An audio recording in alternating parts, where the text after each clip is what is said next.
继续来看台中的武陵农场，即卖有一种叫做红粉加热的沙库拉正咧大开，其他品种的沙库拉嘛陆续咧开花。为即卖到2月底3月初，拢是这个沙库拉的花期。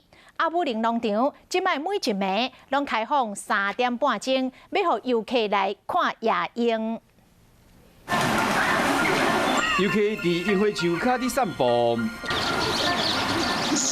今年时台中武陵农场有袂少游客来这行村，即摆才是开花的时阵。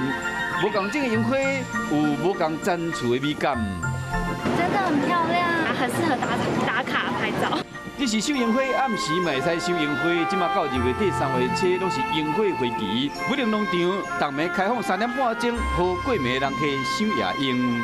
武陵农场从即日起开放夜莺区，从晚上6点到晚上9点半。 所以来看路边花、路边花。苗栗市北角地区9公顷田园种这个路边花，风一个吹来呢，摇来摇去，好地方看起来充满活力。会啊，漂亮吗？这花？不错啊，漂亮吗？很漂亮。这款花唔惊寒嘛，唔惊热，有大量的有机质，会使改善土质。所以讲，伫这农药地满完当地了后，会伫这个地树间种这个路边花。 等花开过了后，再搁嵌入土，或者土有一个养分。路边花友善环境，开花时嘛为当地带来观光的人气。